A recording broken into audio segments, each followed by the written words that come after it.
All right, so welcome to episode 2 of Trends in Inpatient Rehabilitation Medicine podcast. This is a podcast that is a passion of mine. As you know, my name is Dr. Diane Thompson. I am an inpatient rehabilitation physician. I'm actually the chief of the rehabilitation department and worked for years as a medical director of an inpatient rehabilitation department. So I love inpatient rehab, and I really have taken on the role of helping my fellow docs that are in this space to provide up-to-date information, education, resources, and just a safe space for support, a place where we can ask each other questions and exchange ideas. So on today's episode, I actually wanted to share some information about coding that will help you. As you know, we are smack in the middle of the COVID pandemic. New York City is the epicenter, and I am actually broadcasting from New York City. And so often we are exposed to things that other parts of the country have not been exposed to. One of the things we are looking at here is how exactly we code properly for these COVID patients so that it reflects their care, their needs, their acuity, right? What we're actually doing for the patient, we want to correctly, accurately reflect that, and also ensure that, you know, the reimbursements that we do get for the care we provide is also accurate. So that is one of the things we are going to attempt to do today. So let's move along. Actually, what I'm going to encourage you to do is, if you want to take a look at the actual example that I'm going to talk about today on the podcast, if you go to my website at drdianethompson.com, that's drdianethompson.com, you will actually see the link to the YouTube page as well as the link to the blog. And both of them will have a visual of what I'm talking about today, so you get a better idea. So today, a quick hit, and we're looking at billing in the inpatient rehabilitation setting for your COVID patients. And again, I want to focus today's billing information on optimizing the billing for COVID patients with respiratory symptoms. I'm going to share with you this quote, and it says, if you want to travel fast, travel alone. If you want to travel far, travel together. It's an African proverb that I really love, and I feel it's one of those things when you think of rehab medicine as a team sport, that it is so applicable. And so for me, traveling together is this space, the Trends in Inpatient Rehabilitation Medicine podcast, the YouTube page, the Facebook group, and the blog, which is there to share information to help us travel together so we can go further.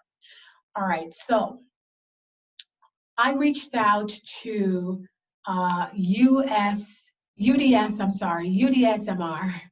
And UDSMR is a uniform data system for medical rehabilitation. This is actually a company that offers software training and other resources, guidance on coding and so forth, information coming out of CMS. And many rehab facilities will be members of UDSMR. Now, I am not endorsing this company. I'm simply saying this is where I got this information. I have no financial incentive from this company.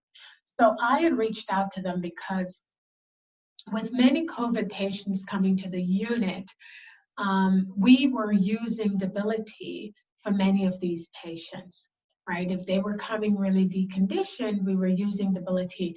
We didn't really feel like there was an issue because, as you know, CMS had relaxed the rule on the 60% during this pandemic. But we wanted to make sure that we were accurately reflecting the care and the primary issues that our patients had. And some of our patients actually have more of a pulmonary issue. And we were doing a lot of things pulmonary wise to deal with these patients. So when I reached out to UDS, what they said was, instead of using debility, a more appropriate impairment group would be other pulmonary. So other pulmonary more accurately reflected the care of these patients if respiratory complaint was a major component of the care. And then when you got to the etiological diagnosis, you would then use things like multifocal pneumonia or respiratory failure or viral pneumonia, right? When you got to the comorbidities, that's where you would put COVID-19 positive. We were probably getting this wrong because we were putting it in the etiology. So we just were seeking guidance. And since we learn, I want to share, right?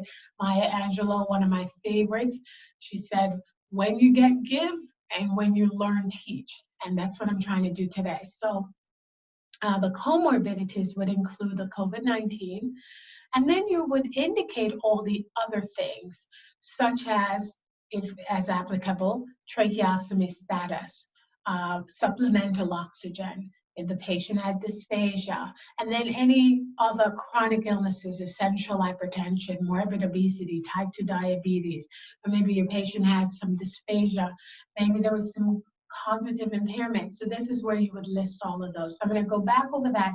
And as I said, I have a really nice visual on the YouTube page as well as on the blog. So you just have to go to drdianethompson.com, drdianethompson.com. You can click the link to the YouTube page and you will see the PowerPoint presentation on this. So it gives you a really good picture of what you need to do for your coding. As I said, if pulmonary is the main thing, it's other pulmonary, don't use debility unless deconditioning and debility is the main thing.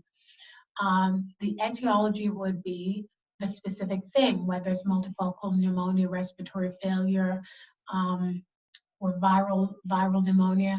And usually under the etiological diagnosis, they will take up to 3. And then the comorbidities, you're going to list everything as appropriate. This is where you would put your COVID-19 positive, and you would put all the other things that reflects the comorbidities that your patient has. All right. Now, the other thing that they indicated, though, is if you're going to use the impairment group code of the pulmonary, the documentation, the interdisciplinary documentation, meaning the entire team, the physician, the nurses, the therapists, their documentation and what they're doing should reflect that pulmonary is the main issue here. So their documentation would indicate as appropriate if the patient has supplemental oxygen. Do you have them on a weaning protocol? You're checking the vital signs, and that should include pulse oximetry testing. Are you checking the saturation at rest and with activity, and what are these changes? Does the patient have a trach? The nursing will be doing trach care. Maybe speech is helping with the trach, weaning from the trach. Maybe nursing is doing suctioning, and if so, what's the frequency of that suctioning? Is therapy doing chest PT? Is this patient getting a 6-minute walk test? Some patients can't, but again, the documentation should reflect other pulmonary so that there are pulmonary things you're actually doing for this patient. What UDS indicated was a less optimal coding. A less optimal coding would be to use this stability as your impairment group code, and then under etiology putting something like COVID, and then putting your comorbidities. This is actually not what you want to do, okay? Again, if debility is the main thing, sure, you can indicate that, but if pulmonary is the main issue, you want to share the pulmonary. Pulmonary tends to be a little more complex. It really accurately reflects the needs of your patient and the resources you need to care for your patient. It reflects more accurately the care you're delivering, the acuity level of your patient, right? And also will affect the reimbursements. Another coding that was mentioned, right? Some of these patients may have critical illness myopathy. You'll see the patient on physical exam. It is clear, and they've been in the ICU for a prolonged period of time. And what they indicated was, in a case like this, you could use the impairment code group neuromuscular disorder, the etiology would be critical illness myopathy, and then you would, under your comorbidity, indicate the COVID-19, and you add all the other things that are important and reflective of your patient's impairments. And again, if you go to our YouTube page and the blog, I have it listed nicely for you. I hope this has been helpful. Actually, when I spoke with UDS, they indicated that not only is coding appropriately the right thing to do and reflects accuracy, right? Reflects the care you're giving, the needs of your patient, but as I mentioned, the reimbursement can be several $1,000s difference if you're not coding properly, right? All right, so that's the end of that. I just wanted to share that with you, and that's a short broadcast, but believe me, it can save you a whole lot of money and also can really help you document and accurately reflect the care you're giving to your patients. If you want to contact me, inpatientrehabtrends@gmail.com. That's inpatientrehabtrends@gmail.com. I welcome your questions and your comments.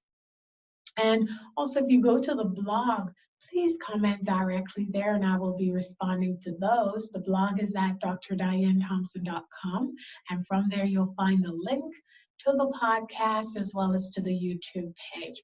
I hope this has been helpful, and please reach out to me and tell me more of what you want to hear. All right, until next time, everyone.